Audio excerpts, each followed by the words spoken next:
Next, we're going to talk about compound inequalities. So, what is a compound inequality exactly? A compound inequality is two simple inequalities, so baby ones, joined by and or. I know, or, not a seal, okay? The word and or the word or. And two simple inequalities, and what I mean by that is like 3x plus 2 is greater than 3. Okay, that would be a simple inequality. Okay, so here's an example. The pH level of a popular shampoo is between 6 and 6.5 inclusive. Okay, so let's say, so it says write a compound inequality to show the pH level of this shampoo. So if I want to graph this, my popular pH level is between 6 and 6.5. So on the number line, there's my 6 and 6.5. And since it's not, oh, and it's inclusive, so I'm including the endpoints. That's what inclusive means. Include the endpoints. Okay, so I have inclusive, where's another color? There we go. All right, 6 to 6.5. And I'm going to shade in the middle because that's between the two. Okay, so if I wrote a compound inequality for this, I would have x is less than or equal to 6.5 and greater than or equal to 6. So there are two inequalities. There's 6 is less than or equal to x, and x is less than or equal to 6.5. These two things have to be true. So this is an inequality. There's two of them, and they're joined together with an and.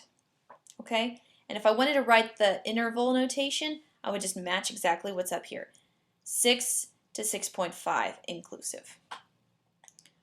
Okay, so let's look at and. Let's say you want to eat at a restaurant, and you narrowed your choices down to 2. You're having such a bad time trying to decide, you make a list of what you like at each place. So I know this is a play on words, okay? So here we are going to Whataburger or Chick-fil-B. Well, you've got hamburgers, cheeseburgers, french fries, chicken nuggets, and iced tea at Whataburger. And Chick-fil-B is chicken nuggets, french fries, chicken sandwich, lemonade, and ice cream. Then you realize that they have a few things in common. Which options are at Whataburger and Chick-fil-B? Well, let's see what we have that's on in both sessions over here. We've got chicken nuggets here and chicken nuggets here. We have french fries over here and french fries over here.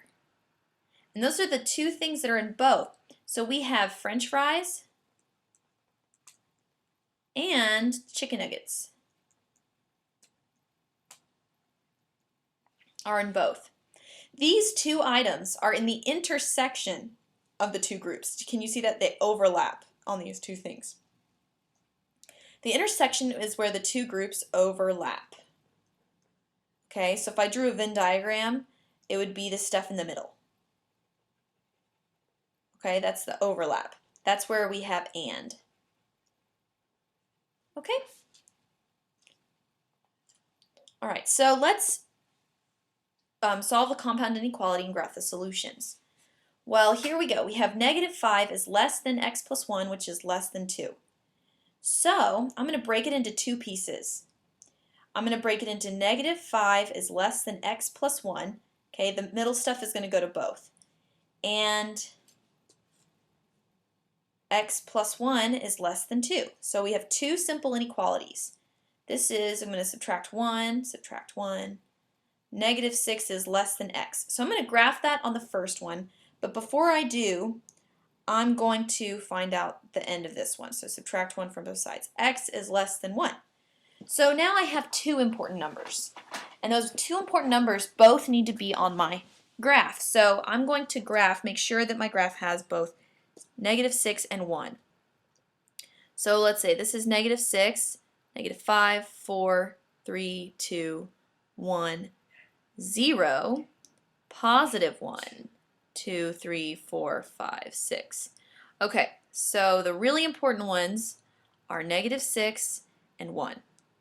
And I'm going to make sure they're on all three of my graphs.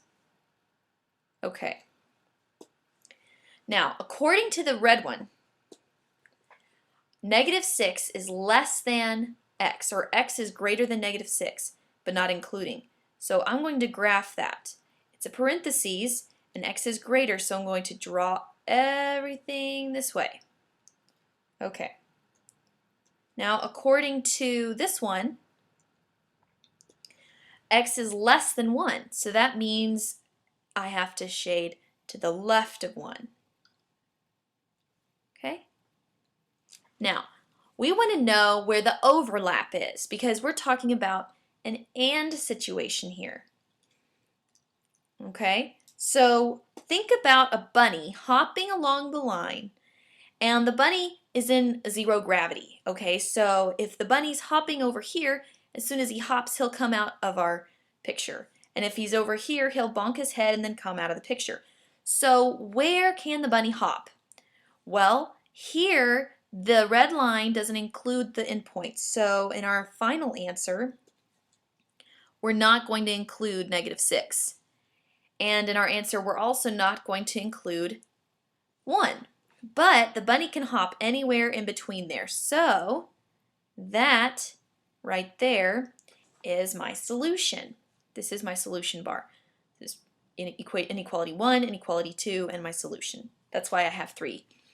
And so if I wanted to write the interval notation, I would have a parentheses, because I'm looking at the green one. That's my solution. -6 to 1, parentheses. So there's my solution. Now if I wrote it in inequality form, I would have -6 is less than x, which is less than 1. And if you notice, that's exactly what we have if I smushed them back together. All right. So go ahead, pause the video, and try this one on your own. Notice there's going to be a funky thing with the bracket. All right.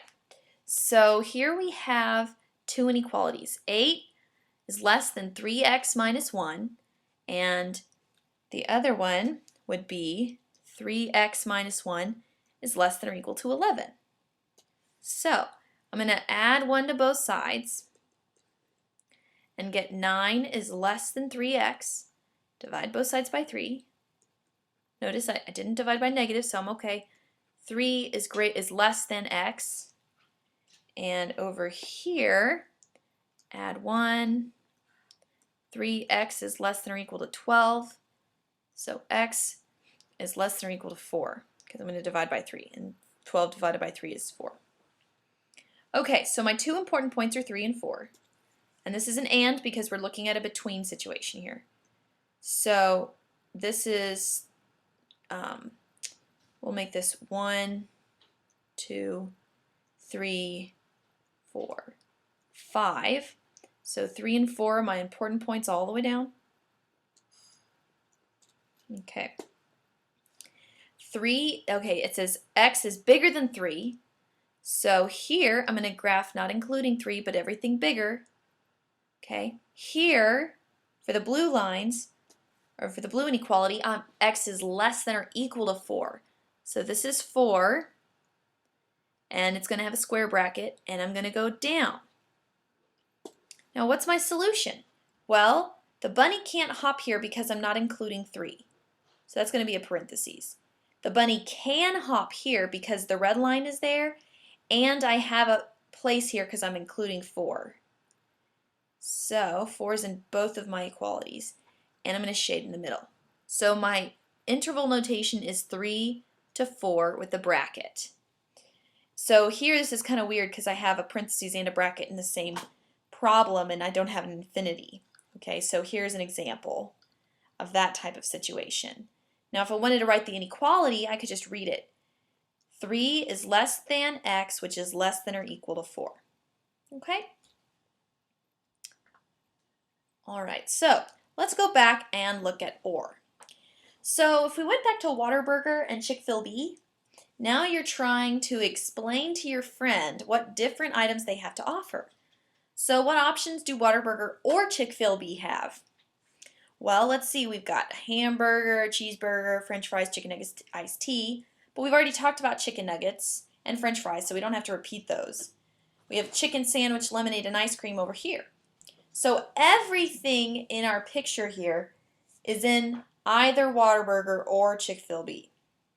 So all of these items are in the union of the two groups. The union includes everything in both of the two groups. Okay, so if I ask for a union, everybody gets to do that. All right? So here's an example. I like to call union problems graph and smush. Okay? So if I say graph and smush, I mean an OR problem, because you'll see what I'm talking about. It's how we graph them. So we have two simple inequalities. They're being separated by OR. So I'm going to subtract 8 from this inequality. So t is greater than or equal to -1. And subtract 8 from this one. T is less than -6. So we have two inequalities. My two important numbers are -1 and -6. Oops, -6 is to the left. So I'm going to put -6 here. -6, -5, -4, -3, -2, -1. There we go. This is 0. Okay, so my important numbers, my important points are this one, it's -6, and this one, which is -1. And the first one says that t is greater than or equal to -1. So greater than or equal to, oops, is on the right. Then my other one says t is less than -6. So I'm going to put a parenthesis and we're going to go less than. Okay, now it's time to find our solution. Well, how do you do that? Well, it's everything on both graphs. Okay, so whatever's on this graph is in our answer. Okay, so I'm just going to draw this graph right here, and I'm going to draw this graph right here. Another way to look at it is if a giant just stepped straight down on my graph, I would have a graph and smush. Okay, so I'm trying to find a, well, let's see, it's not going to work. Anyway, but if we had a big giant foot and just stood right on the thing, what would the footprint look like after, like if this was a bug, what would the guts look like? Well, it would be the green stuff here and here, okay? So why don't you pause the video and try this one? All right, so hopefully what you've got is you divided by 4 on both sides. So x is less than or equal to 5. Here you divide both sides by 3, so x is greater than 7. And we've got two important points, 5 and 7. That's 8, and this is 4. I just want to give myself a general idea of where I am on the number line. And there's 7. Okay, so x is less than or equal to 5. So that means to the left and including 5. So I'm going to have a square bracket.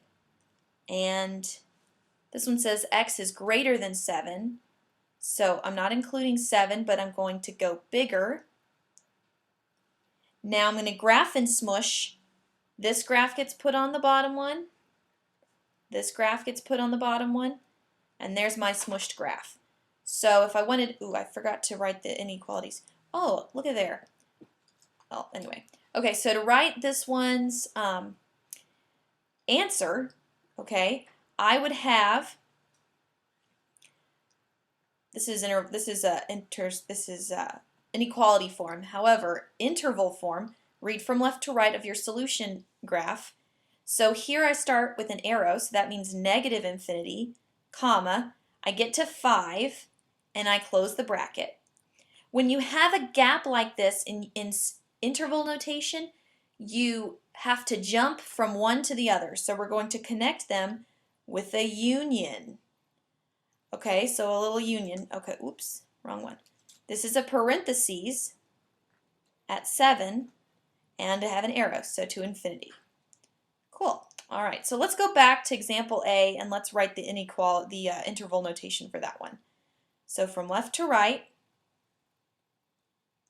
negative infinity to negative 6, parentheses, jump the gap, union, square bracket at negative 1, comma, infinity, close parentheses. So there is our interval notation. And it looks like our picture. Cool. Okay, so we're going to write a compound inequality, i.e. interval notation, to describe these inequalities. Okay, so here we go. Arrow, so that means negative infinity to negative 8, close bracket, because I have a closed dot, which means include the point. Jump the gap, this is an open dot, so open parentheses 0, comma, to infinity. Okay, now if I wanted to write this as an OR problem, which is what I've got because I have a gap, okay, this is x is less than negative 8, less than or equal to, or x is greater than 0, because there's 0 and it's greater than. Okay, so this is the inequality, and this is the interval form. Okay, so here x is between negative 2 and 8. So we've got negative 2, an open dot, so it's less than x, which is less than or equal to 8, because we have a closed dot. Okay, so this is an AND problem because we have an overlap situation.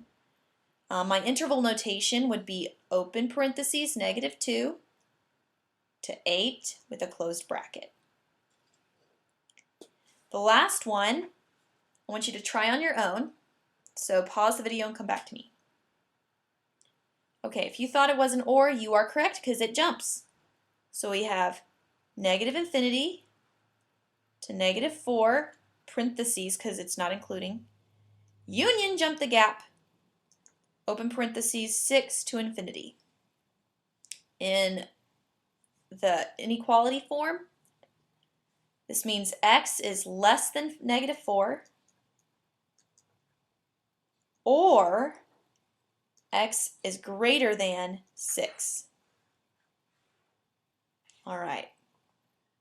So what you're going to do next is go to edmodo.com like we did in class.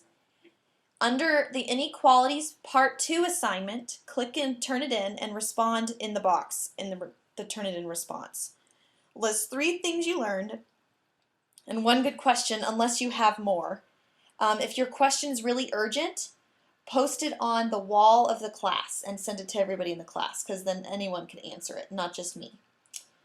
Number 2, bring to class filled out notes, completed warm-up questions for the Inequalities Part 2, and the completed cool-down questions for basic inequalities. Okay? All right. See you guys later. Bye.